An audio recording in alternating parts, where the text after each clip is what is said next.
ദൈവനാമം മഹത്വപ്പെടുമാറാകട്ടെ. യേശു കർത്താവിൻ്റെ മണവാട്ടി എങ്ങനെ ആയിരിക്കണം എന്നുള്ളത് എഫീസർക്ക് എഴുതിയ ലേഖനം അതിൻ്റെ 5-ാം അധ്യായം 27-ാമത്തെ വാക്യത്തിൽ കാണുവാൻ സാധിക്കും. യേശു കർത്താവിൻ്റെ മണവാട്ടി കറ, ചുളുക്കം മുതലായവ ഇല്ലാത്തതായിരിക്കണം. കറയും ചുളുക്കവും ഒന്നും യേശു കർത്താവിൻ്റെ മണവാട്ടിക്ക് ഉണ്ടാകാതെ ഇരിക്കുവാൻ വേണ്ടിയാണ് യേശു കർത്താവ് ക്രൂശിൽ മരിച്ചത് എന്ന് നമുക്ക് ആ ഭാഗം 5-ന്റെ 26-27 വായിക്കുമ്പോൾ മനസ്സിലാക്കുവാൻ സാധിക്കും. അപ്പോൾ എങ്ങനെയാണ് നാം കറയും ചുളുക്കവും ഇല്ലാത്തവരായി ഇരിക്കുവാനുള്ളത്? യേശു കർത്താവ് ചെയ്യാനുള്ളതെല്ലാം ചെയ്തു കഴിഞ്ഞു. ഇനി അടുത്ത് നാം ആണ് ചെയ്യുവാനുള്ളത്. വചനമെന്ന വാൾ ഉപയോഗിച്ച് നമ്മുടെ ജീവിതത്തിൽ യേശു കർത്താവിന് ഇഷ്ടമില്ലാത്ത നാം അശുദ്ധിയിൽ നടക്കുന്ന കാര്യങ്ങൾ നമ്മുടെ ജീവിതത്തിൽ നിന്ന് നാം ഒഴിവാക്കണം. അതിന് നാം വചനമെന്ന വാൾ ഉപയോഗിക്കേണ്ടത് ആവശ്യമാണ്. യേശു കർത്താവ് നമ്മളെ തിരഞ്ഞെടുത്തതാണ്. ഇപ്പോൾ ഞാനൊരു കടയിൽ പോയി ഒരു മത്സ്യം വാങ്ങിച്ചു എന്ന് ഇരിക്കട്ടെ. ആ മത്സ്യത്തെ ഞാൻ തിരഞ്ഞെടുത്തു. പക്ഷേ ആ കടക്കാരൻ എനിക്ക് അതിൻ്റെ വേണ്ടാത്ത ഭാഗങ്ങൾ, അതായത് അതിൻ്റെ വാല് കുത്തുന്ന മുള്ളുള്ള ഭാഗങ്ങൾ പോയിട്ട് അതിൻ്റെ വേസ്റ്റായിട്ടുള്ള ഭാഗങ്ങളെല്ലാം നീക്കിയിട്ട് എനിക്ക് തരുള്ളൂ. അപ്പോഴേ അത് എനിക്ക് സ്വീകാര്യം ആവുകയുള്ളൂ.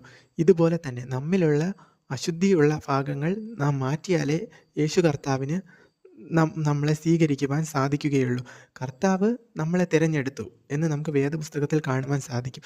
പക്ഷേ നാം കർത്താവിനെ തിരഞ്ഞെടുത്തോ എന്നുള്ളത് നാം ചിന്തിക്കേണ്ട ഒരു കാര്യമാണ്. നാം കർത്താവിനെ തിരഞ്ഞെടുത്തു എന്നുണ്ടെങ്കിൽ നാം നമ്മുടെ ജീവിതത്തിൽ യേശു കർത്താവിന് ഇഷ്ടമില്ലാത്ത വഴികൾ നമ്മിൽ നിന്ന് മാറ്റണം. ഒന്നുകിൽ നാം ലോകത്തെ സ്നേഹിക്കും, അല്ലെങ്കിൽ യേശു കർത്താവിനെ സ്നേഹിക്കും.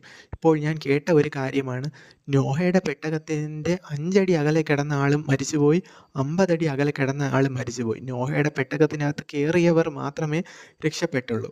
ഇതുപോലെ തന്നെ യേശു കർത്താവിനെ നാം പൂർണ്ണമായി സ്നേഹിച്ച് ലോകത്തെ പൂർണ്ണമായി നമ്മിൽ നിന്ന് മാറ്റിയാൽ മാത്രമേ നാം യേശു കർത്താവിൻ്റെ മണവാട്ടിയായി യേശു കർത്താവിൻ്റെ 2-ാം വരവിൽ എടുക്കപ്പെടുകയുള്ളൂ. ആമേൻ. നമുക്കൊരു നിമിഷം പ്രാർത്ഥിക്കാം.